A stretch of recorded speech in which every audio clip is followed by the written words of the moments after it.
서울 종로구 한복판. 평일 오후의 복잡함 속에서 김준호는 늘 다니던 길을 외면하고 익숙하지 않은 골목으로 접어들었다.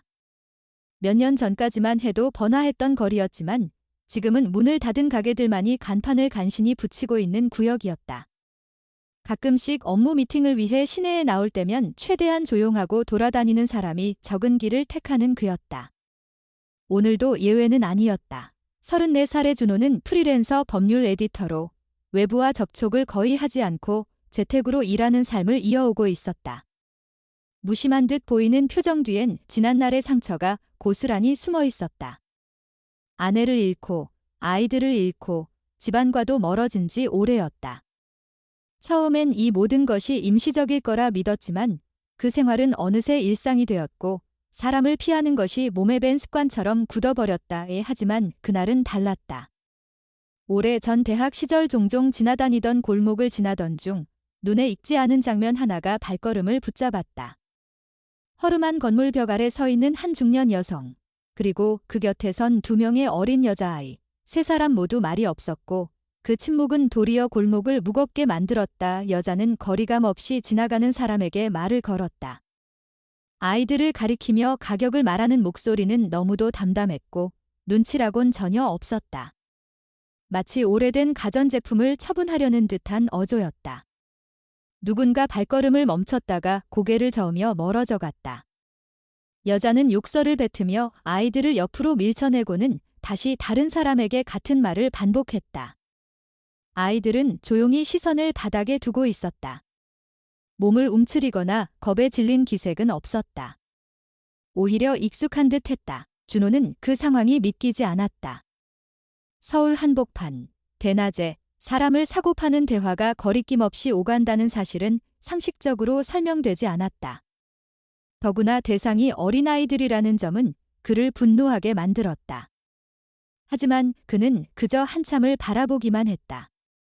아무 말도 아무 행동도 하지 않았다. 그렇게 시간이 멈춘 듯한 몇 초가 흐른 후 그 여자의 눈이 준호를 향했다. 말없이 그를 올려다보며 또다시 말했다. 아이 둘, 100만 원. 그 순간 준호는 알 수 없는 결심에 사로잡혔다. 그 여자의 말도 아이들의 표정도 지나가는 사람들의 무관심도 모두 하나같이 현실 같지 않았다. 하지만 그 현실이 지금 그의 앞에 있었다. 그는 무언가를 묻지도 따지지도 않고 지갑을 열었다. 그 여자는 아무 미련도 없이 돈을 낚아채고는 빠르게 골목을 빠져나갔다. 그리고 아이들만 남았다. 그 순간 준호는 이해할 수 없는 감정에 휩싸였다. 한편으론 무모하다는 생각이 들었고 다른 한편으론 너무도 당연한 선택처럼 느껴졌다. 그는 아이들의 손을 잡지도 등을 떠밀지도 않았다. 단지 조용히 뒤를 돌았고 아이들은 말없이 따라왔다. 말이 필요하지 않은 시간이었다. 집에 도착하자 아이들은 현관에 서서 망설였다. 준호는 그저 문을 열어두고 안으로 들어왔다. 몇 분 후 조심스레 문이 닫히는 소리가 들렸다. 그제야 그들은 안으로 들어왔다. 서로 말은 없었지만 공기가 약간 바뀐 느낌이었다. 마치 서로가 서로를 관찰하며 이 낯선 공간이 무엇을 의미하는지 파악하려는 듯했다. 준호는 그날 밤 잠을 이루지 못했다. 아이들이 잠든 방에서 희미하게 들려오는 숨소리를 들으며 그는 자신에게 계속 물었다. 왜 이런 선택을 했는지, 이 아이들이 누구인지, 앞으로 어떻게 해야 할지? 답은 없었다. 하지만 한 가지는 확실했다. 지금 이 순간 누군가 이 아이들을 받아들이지 않았다면 그들은 다시 거리로 내몰렸을 것이고 어쩌면 다시는 누군가의 보호 아래 설 기회조차 얻지 못했을지도 모른다. 익숙한 고요함이 깨졌다. 집안은 더 이상 그가 혼자만의 공간으로 지켜온 은신처가 아니었다. 이제는 2개의 조용한 존재가 이 공간에 함께 머물고 있었다. 그리고 그들의 존재는 그가 오랫동안 피하고자 했던 감정들을 다시금 불러일으키고 있었다. 이름도 모르는 2 아이, 어디서 왔고 어떤 삶을 살아왔는지 아무것도 알지 못했다. 하지만 이상하게도 그들의 침묵 속엔 무언가 낯설지 않은 감정이 있었다. 마치 아주 오래전 잃어버렸던 무언가가 문득 돌아온 것 같은 기분이었다. 그리고 그 순간 준호는 직감했다. 이 만남은 우연이 아니었다. 다음 날 아침, 김준호는 평소보다 한참 일찍 눈을 떴다. 아직 시계는 6시를 가리키고 있었고 집안은 고요했다. 그는 조심스럽게 거실로 나왔다. 아이들은 마치 처음부터 그곳에 있었던 것처럼 조용히 소파에 붙어 잠들어 있었다. 얇은 담요가 어깨에 흘러내려 있었고 작은 가방 하나가 그들의 발치에 놓여 있었다. 준호는 그 가방을 바라보다가 고개를 돌렸다. 열어볼 생각은 들지 않았다. 그건 그들의 것이고 그들의 시간이기 때문이었다. 아침 시간이 되자 두 아이는 눈을 떴다. 서로 말을 주고받지도 않았고 주변을 둘러보지도 않았다. 단지 앉아 조용히 준호를 바라보았다. 이름도 나이도 모르는 이 두 존재가 한 집안에 있다는 사실이 여전히 실감나지 않았다. 그러나 그 어색함 속에서도 이상하리만치 큰 불편함은 느껴지지 않았다. 준호는 물 한 잔을 건넸다. 아이들은 고개를 끄덕이며 받았고 작은 목소리로 감사합니다라고 말했다. 그 짧은 인사에 준호는 잠시 말을 잃었다. 누군가에게 익숙하지 않은 친절이란 때로는 예상치 못한 감정을 불러일으키기 마련이었다. 그날 하루 종일 준호는 일에 집중할 수 없었다. 이메일을 열었다가 닫고 문서를 열었다가 다시 지웠다. 머릿속에는 아이들의 얼굴이 계속 떠올랐다. 이 아이들은 도대체 어떤 삶을 살아온 것일까? 저렇게까지 무표정한 아이들은 처음이었다. 울지도 않고 웃지도 않고 요구하지도 않는 두 아이, 마치 세상과의 관계를 단절한 채 살아온 사람처럼. 저녁 무렵 그는 결국 조심스럽게 물었다. 이름이 뭐냐고, 몇 살이냐고, 부모는 어디 있냐고. 그러나 돌아오는 대답은 짧고 단순했다. 언니는 유나, 동생은 수빈. 7살과 9살. 아빠는 오래전에 떠났고 엄마는 며칠 전에 집을 나갔다고 했다. 마지막 문장을 말할 때 아이들의 얼굴은 조금 떨렸다. 그러나 곧 다시 굳어졌다. 그날 이후 준호는 아이들과의 거리감을 조금씩 좁혀가기 시작했다. 처음엔 최소한의 돌봄이었다. 식사 챙기기, 옷 준비해주기, 말없이 필요한 것들을 건네주는 정도? 하지만 며칠이 지나자 그는 자신도 모르게 아이들과의 관계에 더 많은 감정을 담고 있다는 것을 느꼈다. 일방적인 보호가 아니었다. 그는 아이들을 통해 자신이 잊고 있던 어떤 감정들을 되찾아가고 있었다. 그러나 그 감정은 오래도록 숨겨야만 했다. 아무리 아이들을 데려온 사정이 달랐다 하더라도 법적으로 그는 보호자가 아니었고 이 상태가 계속될 수는 없다는 걸 알고 있었다. 그래서 그는 시간을 내어 동사무소와 아동복지센터에 연락을 하기 시작했다. 복잡한 절차, 수많은 확인 서류, 그리고 무엇보다 아이들이 다시 시설로 보내질 수 있다는 불안이 그의 마음을 짓눌렀다. 한편 동네 이웃들도 아이들의 존재를 점점 알아차리기 시작했다. 같은 층에 사는 노부부는 준호를 볼 때마다 눈길을 주었고 근처 분식집 주인은 아이들에게 떡볶이를 덤으로 주곤 했다. 그들은 아이들이 조용하고 예의 바르다고 칭찬했다. 아무도 의심하지 않았고 아무도 깊이 묻지 않았다. 그러나 준호는 늘 불안했다. 이 모든 게 허락받지 않은 일이라는 것을 잘 알고 있었기 때문이다. 그러던 중 우연히 한 장의 사진이 준호의 눈길을 끌었다. 유나가 조심스레 꺼낸 낡은 사진 속엔 세 식구가 웃고 있었다. 배경은 놀이공원이었고 아이들의 엄마로 보이는 여성이 가운데에서 아이들을 안고 있었다. 얼굴이 흐릿했지만 표정은 또렷했다. 그 표정을 본 순간 준호는 마음 깊은 곳이 무너지는 느낌을 받았다. 아이들이 그런 시간을 분명히 갖고 있었다는 사실이 너무도 선명하게 느껴졌다. 그날 밤 준호는 아이들이 잠든 후 다시 사진을 꺼내 들고 한참을 바라보았다. 그는 문득 이 상황이 자신에게 어떤 의미인지 생각하게 되었다. 단순히 도움을 줘야겠다는 감정에서 시작된 일이 이제는 그의 삶 전체를 흔들고 있었다.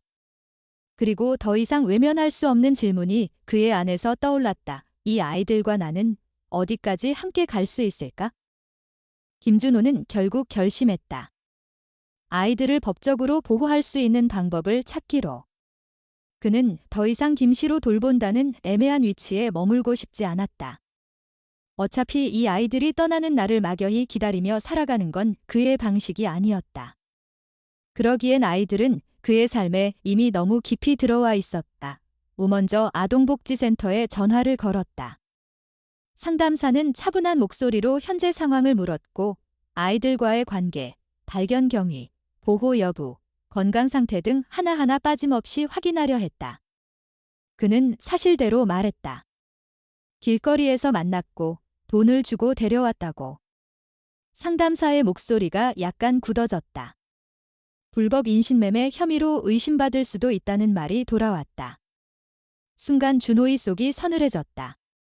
그가 한 행동이 아이들을 구한 일인지 아니면 법적으로 위반된 일인지 모호해졌기 때문이다. 하지만 그는 물러서지 않았다. 지금 이 아이들은 제 곁에 있고 안전합니다. 제가 책임지겠습니다. 그렇게 그는 상담을 마치고 직접 구청 아동청소년과를 찾아갔다. 담당 공무원은 당황한 기색이 역력했다. 친자 관계도 위탁동의서도 없는 상황에서 아이들을 돌본다는 것은 법적으로 매우 복잡한 문제였다. 특히 준호가 말한 돈을 주고 데려왔다는 정황은 행정 절차를 더 어렵게 만들었다. 공무원은 몇 가지 선택지를 제시했다. 첫째, 경찰에 자진 신고 후 조사를 통해 정식 절차를 밟을 것. 둘째, 아이들을 일시보호시설로 인계한 뒤 위탁보호 신청을 별도로 진행할 것. 셋째, 현 상황을 유지하되 행정기관에 비공식적으로 관리 대상자로 등록하는 비상조치. 어느 쪽도 쉬운 길은 아니었고 모두 시간과 절차, 감정 소모가 따랐다. 그는 첫 번째 방법을 택했다.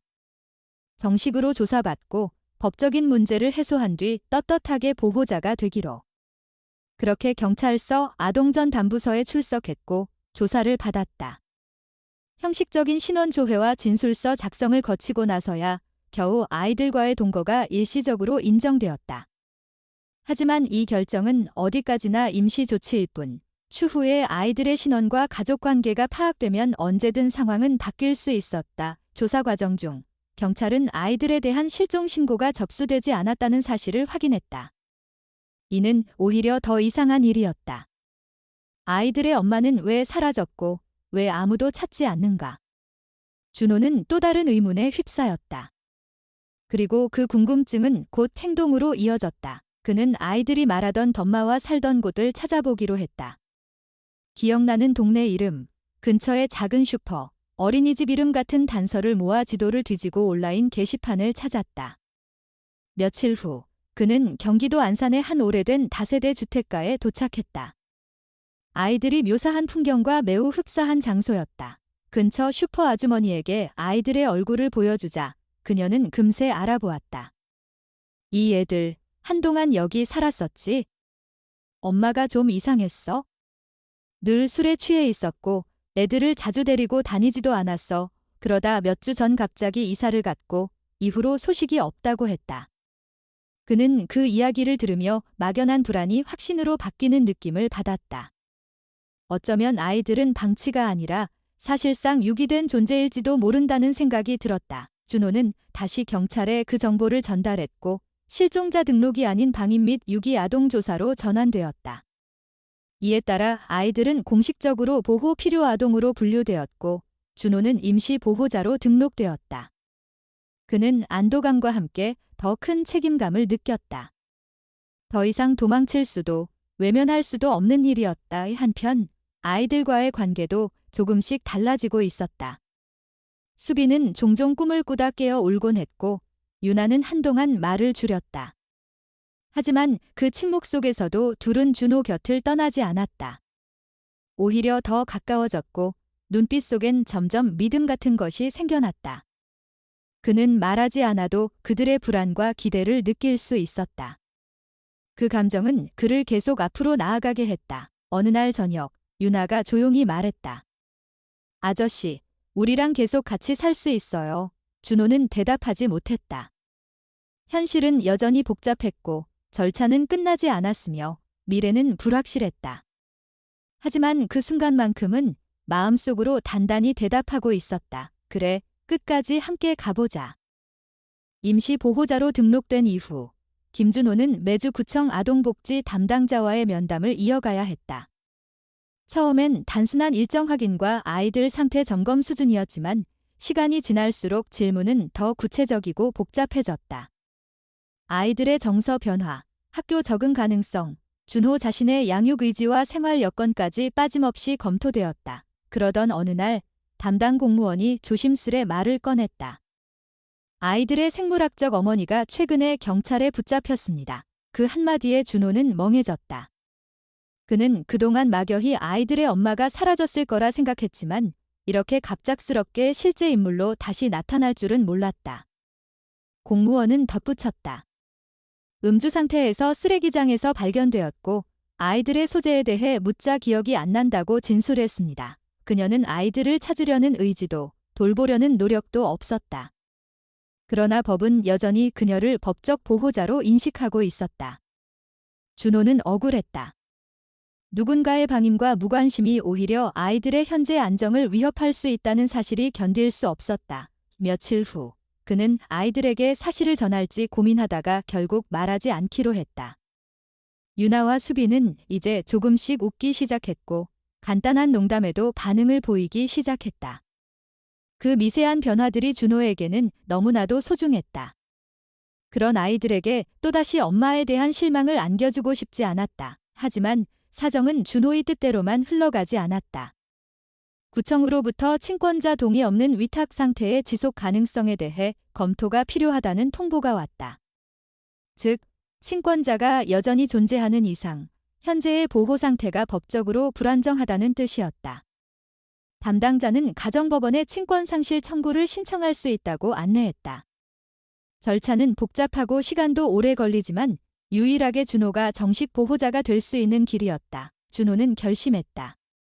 그 길을 가기로 법원에 제출할 서류를 준비하는 데만도 한 달이 걸렸다.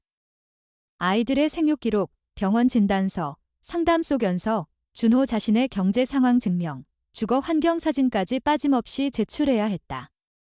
그는 하루하루가 버거웠다. 낮엔 일하고 밤엔 서류를 정리하고 틈틈이 아이들과 시간을 보내며 또다시 서류를 챙겼다. 한편 유나는 어느 날 수업 중 그림을 그려 제출했는데 선생님이 그 그림을 보고 상담 요청을 했다. 그림 속엔 검은색으로 칠해진 얼굴 없는 여자가 있었고 그 옆에 조그맣게 두 아이가 서 있었다. 선생님은 조심스레 아이의 심리 상태를 우려했고 준호는 상담을 받겠다고 했다. 심리상담사는 아이들이 겪은 경험이 일종의 기억 억제 반응으로 나타나고 있다고 설명했다. 특히 유나는 어머니에 대한 감정을 제대로 소화하지 못하고 있었고 수빈은 무조건적인 복종과 침묵으로 감정을 회피하고 있었다. 상담사는 반복적이고 안정된 일상, 그리고 신뢰할 수 있는 어른과의 꾸준한 관계가 아이들에게 가장 중요하다고 했다. 그 말을 들은 후 준호는 자신의 하루를 조금 바꾸기 시작했다. 일을 줄이고 아이들과 함께하는 저녁 시간을 늘렸고 주말엔 가까운 도서관이나 공원에 함께 가기도 했다.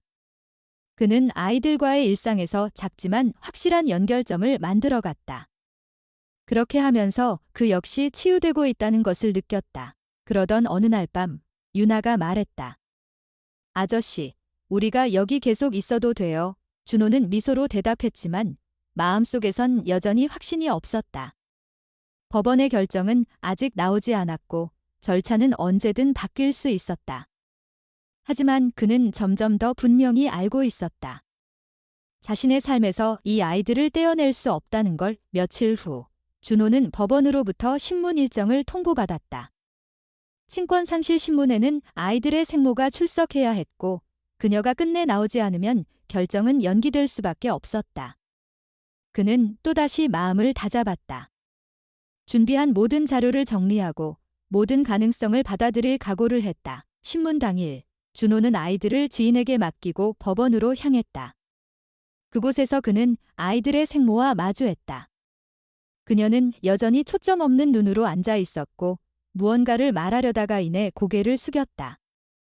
재판부는 그녀에게 아이들에 대한 의지와 계획을 물었지만 그녀는 단 한마디도 하지 않았다. 결국 재판부는 추가 서류 요청과 함께 결정을 유예했다. 준호는 힘이 빠졌다. 모든 걸 걸고 달려왔지만 여전히 문턱을 넘지 못한 기분이었다. 하지만 포기할 생각은 없었다. 그는 돌아가는 길에 다시 마음을 다잡았다. 아이들은 그가 돌아오자마자 달려나왔다. 준호는 아무 말 없이 그들을 바라봤다. 그 순간 그는 확신했다. 언젠가 이 모든 절차가 끝났을 때 그들은 진짜 가족이 될 수 있을 거라고. 법원의 결정은 지연되었지만 김준호는 기다리는 시간 동안 멈추지 않았다. 그는 변호사의 조언을 받아 아이들의 법적 보호자 지위 확보를 위한 준비를 더 철저히 했다.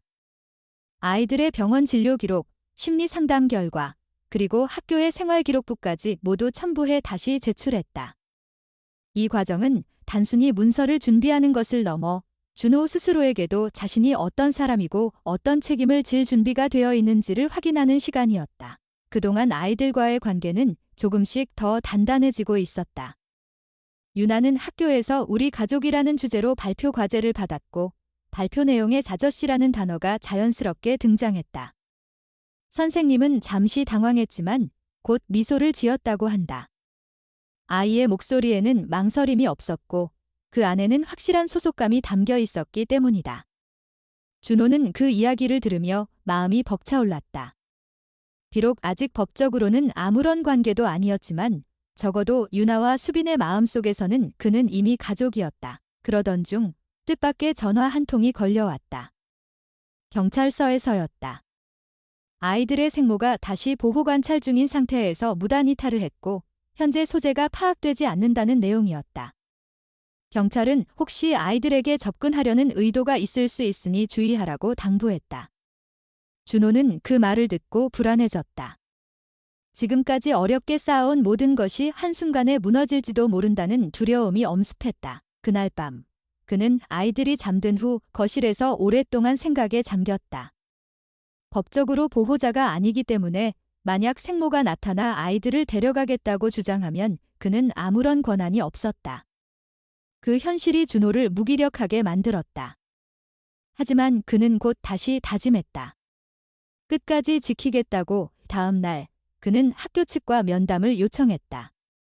학교에 아이들의 상황을 설명하고 외부인의 무단 접근에 대해 철저히 통제해달라고 부탁했다. 교장은 이해를 표하며 협조하겠다고 했고 담임교사 역시 수업 중에도 아이들의 심리 상태를 더 세심하게 관찰하겠다고 약속했다. 이후 며칠은 별다른 소식 없이 지나갔다. 그러다 어느 날 구청으로부터 연락이 왔다. 법원이 다음 주에 다시 심리를 열기로 했고 이번에는 생모의 출석이 없더라도 신문을 강행하겠다는 통보였다. 준호는 안도의 한숨을 쉬었다. 드디어 끝이 보이기 시작했다는 생각이 들었다. 그는 아이들에게는 말하지 않았다. 혹시 모를 상황 변화에 대비해 마음의 준비를 해두는 게 먼저였다. 그 대신 일상 속에서 더 많은 대화를 나누고 작은 약속을 자주 했다. 이번 주말엔 영화 보러 갈까? 다음 주엔 김밥 싸서 공원 갈래? 아이들은 그 약속을 기다리는 듯이 웃으며 고개를 끄덕였다. 신문 당일, 준호는 서류철을 들고 법원으로 향했다. 그날은 비가 오는 날이었다. 그는 변호사와 함께 재판정에 앉았고 판사는 조용히 서류를 넘기며 그의 진술을 듣기 시작했다. 그는 침착하게 말했다. 아이들의 현재 상태, 자신이 해온 노력, 앞으로의 계획. 판사는 고개를 끄덕이며 말없이 그의 말을 들었다. 생모는 끝내 나타나지 않았다. 그날 오후 법원의 결정문이 내려졌다. 친권자 권한 박탈 및 보호자 지정 신청 인용. 이준호는 서류를 손에 쥐고 한참 동안 움직이지 못했다. 손끝이 떨렸다. 그 안에는 단지 판결문이 아닌 그가 처음 아이들을 만난 날부터 지금까지의 모든 시간이 담겨 있는 듯했다. 그는 집으로 돌아와 아이들에게 아무 말 없이 평소처럼 저녁을 차려주고 함께 앉아 먹었다. 유나가 물었다. 아저씨, 오늘 무슨 일 있었어요? 준호는 잠시 멈췄다가 조용히 말했다. 그냥 좋은 일 있었어. 그날 밤 그는 혼자 작은 소리를 내며 서랍을 정리했다. 책상 서랍맨 아래에 넣어두었던 2장의 사진. 아이들과 처음 찍었던 사진과 며칠 전 가족사진관에서 셋이 함께 찍은 사진. 그는 두 사진을 나란히 놓고 오랫동안 바라봤다. 그리고 속으로 중얼거렸다. 이제 진짜 시작이야. 김준호는 법원 결정 이후에도 마음을 놓지 않았다. 법적으로 보호자가 되었지만 그 사실만으로 모든 문제가 해결된 것은 아니었다. 오히려 이제부터가 진짜 시작이었다. 아이들은 여전히 감정적으로 불안정했고 무심코 던진 말 한마디에도 민감하게 반응했다. 특히 유나는 이전보다 더 자주 혼잣말을 하거나 밤에 잠을 설치는 일이 많아졌다. 수빈은 여전히 낯선 사람 앞에서는 말을 거의 하지 않았다. 그는 아이들의 심리 상담을 정기적으로 이어갔다. 상담사는 아이들의 변화가 자연스러운 과정이라고 말하며 시간이 필요한 일이라 했다. 하지만 준호는 느꼈다. 단순한 시간이 아니라 꾸준한 관심과 믿음을 통해 쌓아야 하는 시간이라는 것을. 어느 날 유나가 학교에서 말썽을 부렸다는 연락이 왔다.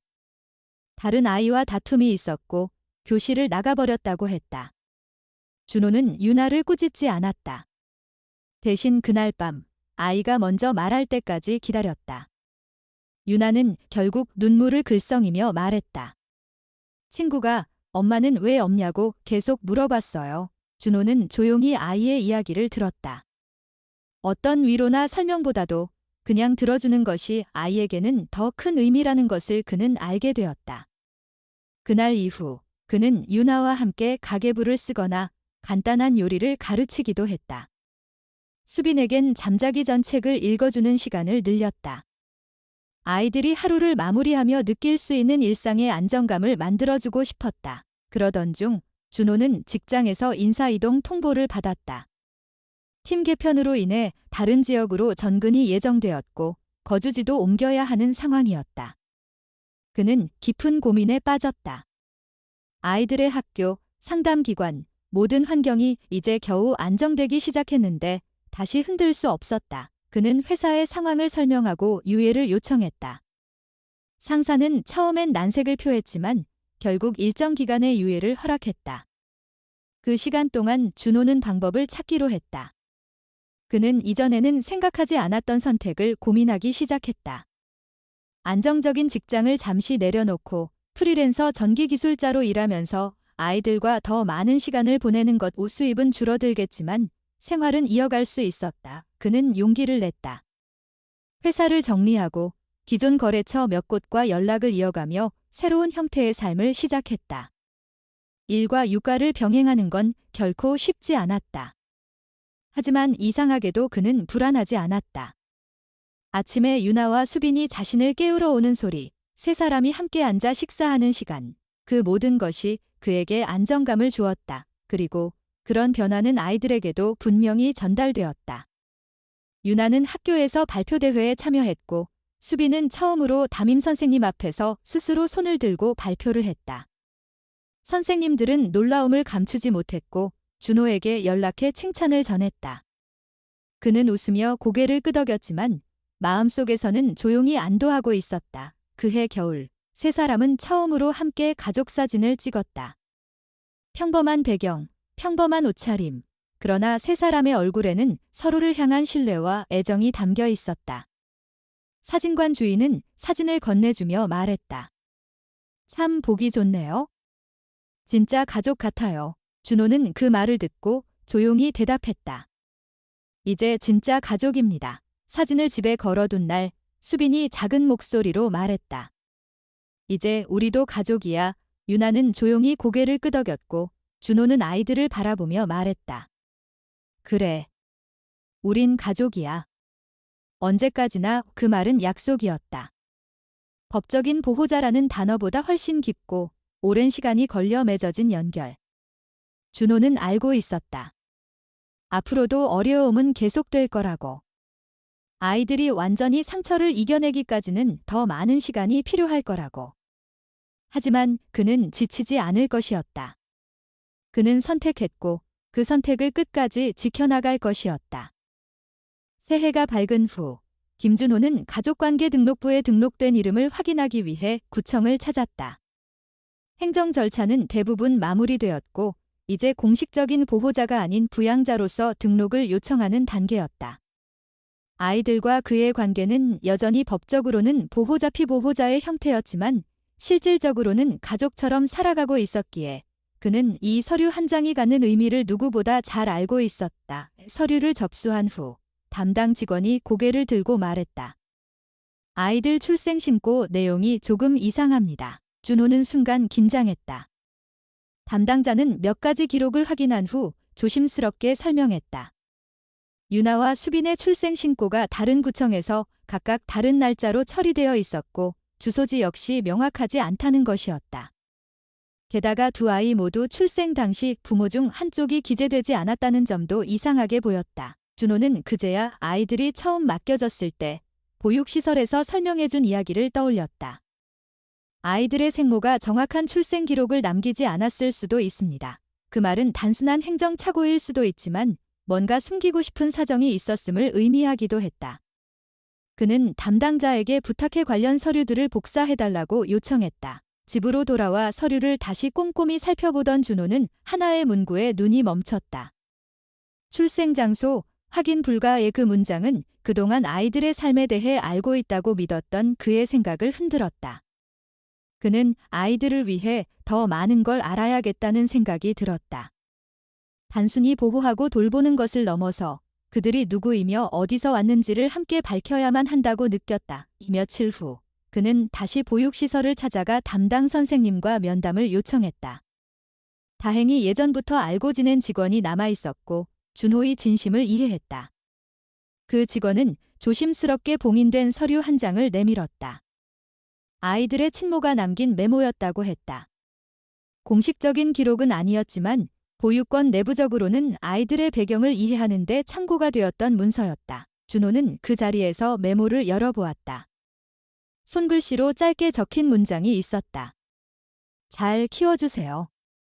이 아이들에게 제가 드릴 수 있는 마지막 선물입니다. 이름도 없고 날짜도 없었다. 그러나 그 문장을 읽는 순간 준호는 복잡한 감정을 느꼈다. 분노, 연민, 슬픔, 그리고 책임감.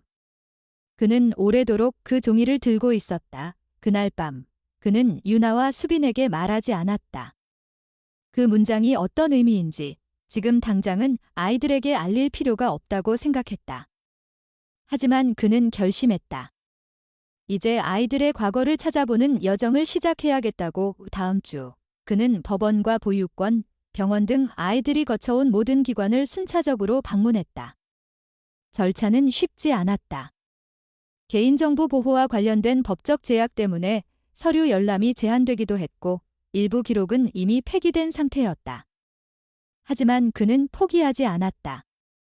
그 여정은 단순한 호기심이 아닌 아이들의 정체성과 연결된 중요한 퍼즐이었기 때문이다. 어느 날 그는 오래된 의료기록 보관소에서 한 장의 스캔 문서를 받아들게 되었다. 수빈이 생후 6개월일 때 한 병원에서 응급 진료를 받은 기록이었다. 접수자 성명란에 희미하게 남은 이름. 조미연. 그는 그 이름을 처음 접했다. 아이들의 친모일 가능성이 컸지만 명확한 단서는 아니었다. 그는 인터넷으로 수소문을 시작했고 여러 시민정보 사이트와 기록 보관소를 뒤졌다. 결국 경기도 고양시의 한 주소지에서 같은 이름의 여성이 예전 한센인 자녀보호단체에 등록되었다는 사실을 확인했다. 준호는 그 단체에 연락해 상황을 설명하고 도움을 요청했다. 담당자는 조심스럽게 대화를 이어갔고 과거 조미연이라는 여성이 이름을 바꾸고 지금은 다른 지역에 거주 중일 가능성이 있다는 말을 해주었다. 그는 그 정보를 조심스럽게 정리해 나갔다. 동시에 유나와 수빈에게는 변함없는 일상을 유지해 주었다. 아이들은 이전보다 훨씬 밝아졌고 학교 생활에도 적극적이었다. 유나는 독서 감상문 대회에서 상을 받았고 수빈은 미술 시간에 가족을 주제로 그림을 그렸다. 그림 속에는 세 사람이 나란히 서 있었고 각자의 얼굴에 작지만 분명한 미소가 그려져 있었다. 김준호는 아이들의 그림을 벽에 걸어두고 오래 바라보았다. 그리고 마음속으로 다짐했다. 설령 아이들의 과거를 모두 알 수 없더라도 자신은 앞으로도 아이들의 모든 오늘과 내일을 함께 할 거라고. 김준호는 수개월에 걸친 수소문 끝에 한 작은 도시의 요양보호시설에서 조미연이라는 이름의 여성을 찾았다. 그녀는 수년 전부터 신분을 감추고 조용히 살아가고 있었다. 직접적인 연락은 허용되지 않았지만 담당 사회복지사는 상황을 듣고 조심스럽게 중재에 나섰다. 며칠 후 준호는 그 복지사로부터 편지 한 통을 건네받았다. 봉투 앞면에는 아무 이름도 적혀 있지 않았다. 단지 그 아이들의 보호자에게라는 문장이 씌어 있었다. 그는 집으로 돌아와 책상 앞에 앉았다. 두 아이는 이미 잠들었고 집안은 고요했다. 조심스럽게 봉투를 열어 편지를 꺼냈다. 손떨림이 느껴질 만큼 고운 필체로 적힌 글이 눈에 들어왔다. 처음이자 마지막으로 당신께 편지를 드립니다. 저는 그 아이들의 생모입니다. 미안하다는 말조차 이기적일 수 있다는 걸 알기에 오랜 시간 아무 말 없이 살아왔습니다. 아이들을 낳고도 지켜줄 자신이 없었습니다. 그 아이들이 저와 함께 했다면 오히려 더 많은 상처를 안고 살아갔을 겁니다. 그래서 저는 떠났습니다. 외면했습니다. 그러나 시간이 흐를수록 죄책감은 사라지지 않았습니다. 당신이 아이들을 키운다는 소식을 들었습니다. 감사합니다. 제가 할 수 없었던 일을 해주셔서. 그리고 이제는 그 아이들이 저를 몰라도 괜찮습니다. 아니, 오히려 그게 더 다행입니다.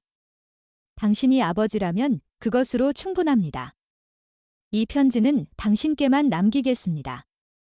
당신의 삶에 그 아이들이 축복이 되었기를 진심으로 바랍니다. 이 편지는 짧았지만 오랜 시간 눌러왔던 무게가 느껴졌다. 준호는 아무 말 없이 오래도록 편지를 바라보았다. 분노도 원망도 없었다. 그저 조용한 이해가 그의 마음을 채웠다. 인간이란 누구나 완벽하지 않다는 것을, 어떤 선택은 그 사람의 전부를 보여주지 않는다는 것을 그는 알고 있었다. 무엇보다 지금 그의 곁에 있는 아이들이야말로 가장 중요한 진실이었다. 이 며칠 뒤 유나는 학교에서 가족을 주제로 발표문을 써오라는 숙제를 받았다.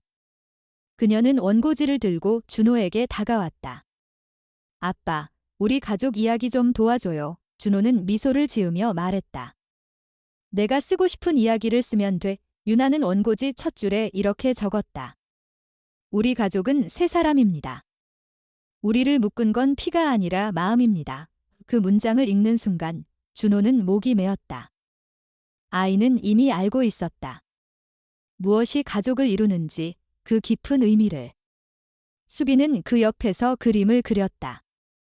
세 사람이 함께 손을 잡고 걷는 모습이었다. 아이들은 더 이상 과거에 묶여있지 않았다.